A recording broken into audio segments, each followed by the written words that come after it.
The other products are the fast-moving products and the smaller size products, which are stuff like lamps.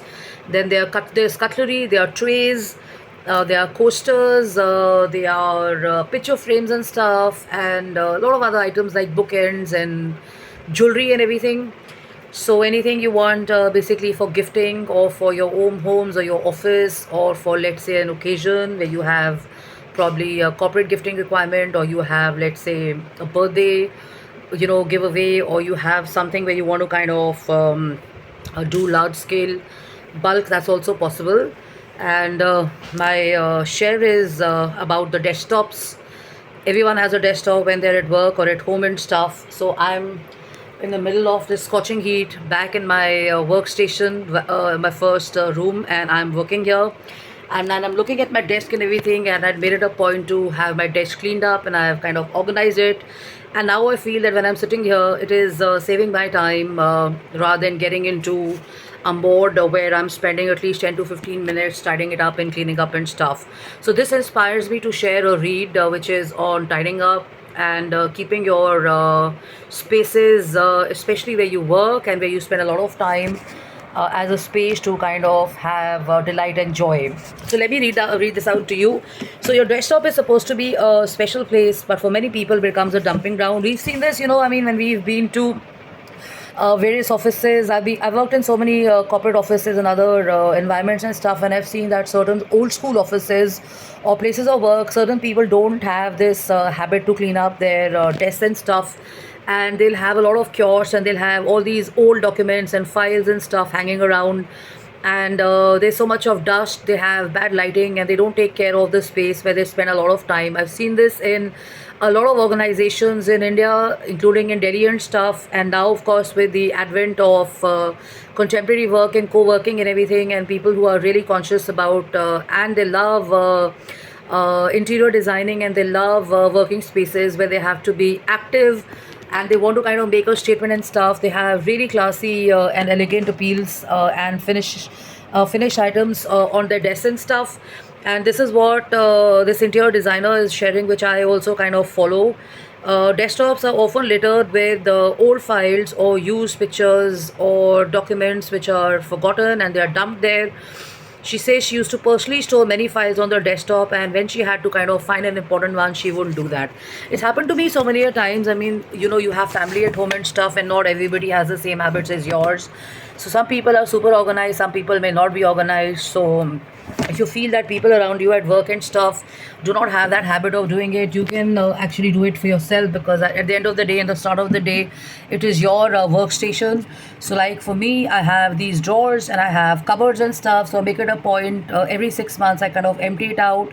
So there is a drawer which I am to use for my stationary work and stuff. So I used to not sit on this desk for too long, but during Corona and after Corona, I take special care to clean it up, and items which don't matter to me anymore, or which hold low value to me, or only just occupying space, I've kind of put them in some bags, and I've kind of disposed them off, and I've given them away to children on the street, or probably people who require those.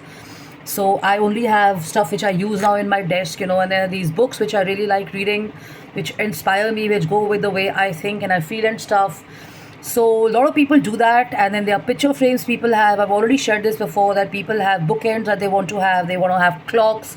They want to have nicely curated items and stuff. Say somebody is very fond of cars, so they may have like a display of a small car. They may love statues. They may love cigars.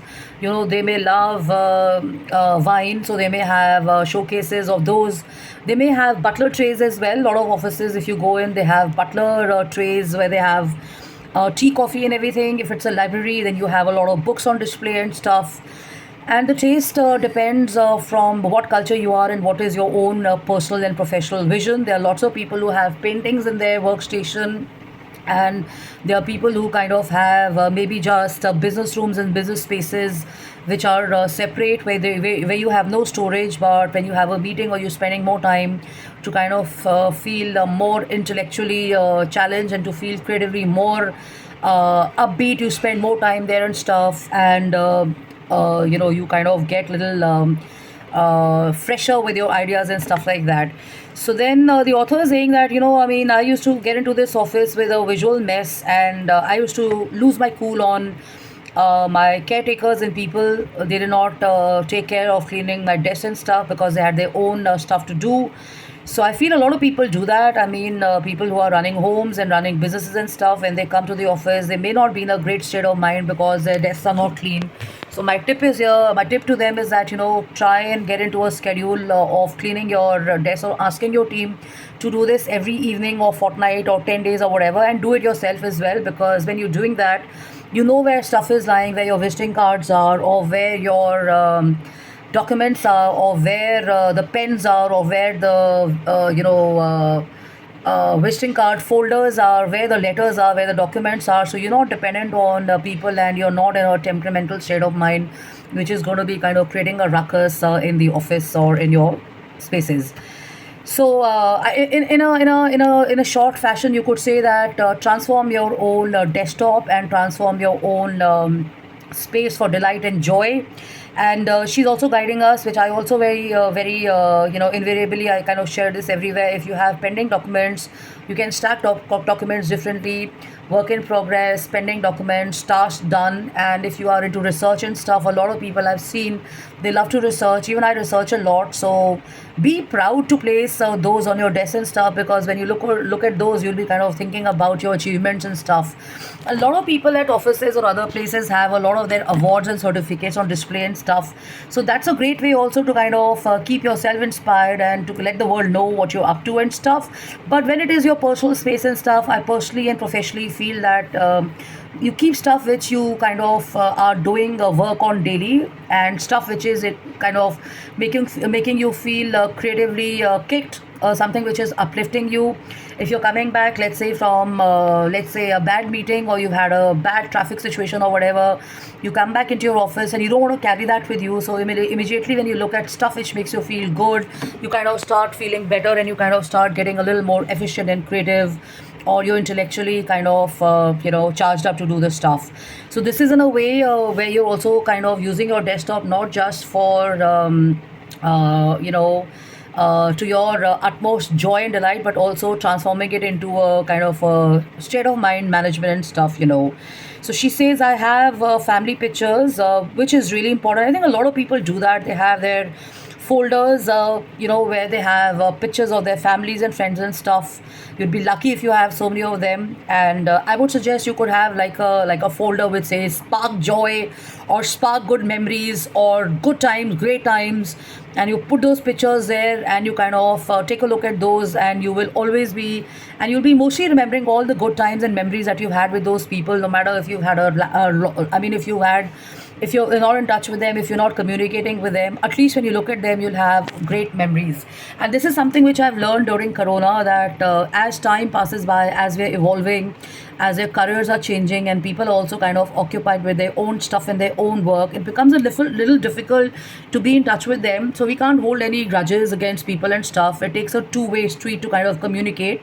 So pick up the phone and call. And if you've had a bad experience or a fallout, and you're not talking to certain people because of whatever reasons, then it makes sense to kind of delete those photos whenever they appear on your social media or on your computer.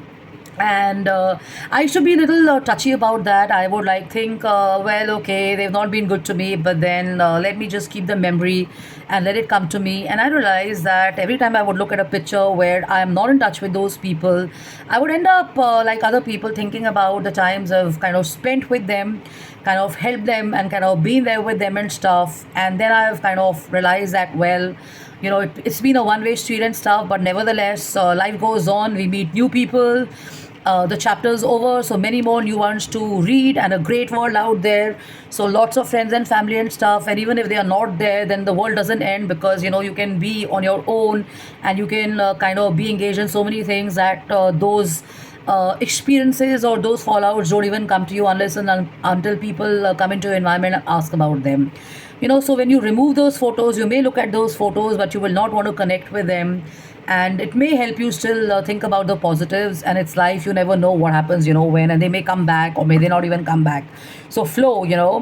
And a wallpaper on your computer also makes a lot of sense. That's where you start your day. So what is your wallpaper all about?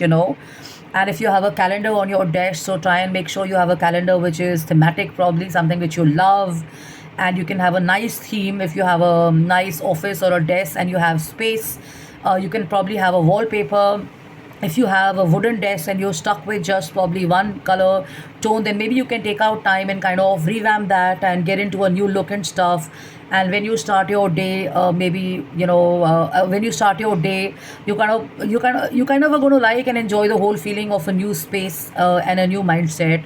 And people tell me this, we are on the same desk and we are on the same chairs for so many years together. But maybe the bosses are like that, the management is like that. But in your personal spaces and where you are working out, you can be taking care of little items to kind of act as cleaners. I call them spring cleaners, and joyful stuff and delightful stuff.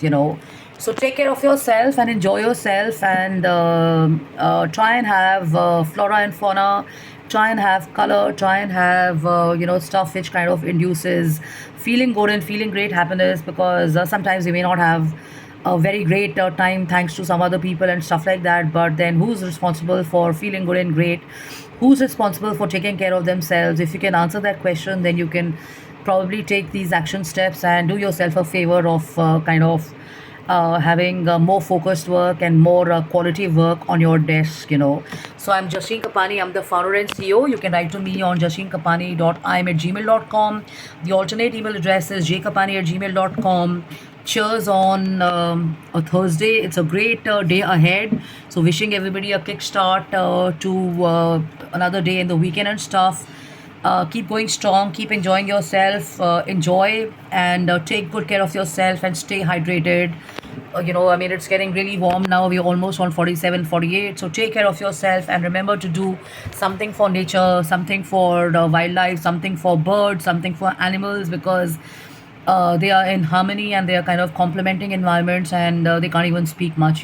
So be kind if you can be, and do to them what you would expect others to do to you, like offering water and kind of helping them stay cool. So take care, and you can follow me and you can email me, and I'm not checking my Instagram and stuff, so sticking to professional would be a good idea. And thanks so much for your messages and your likes and stuff. And let's kick it. We have another 2-3 days to make a difference to this world, so let's do our best. Bye bye, cheers, take care.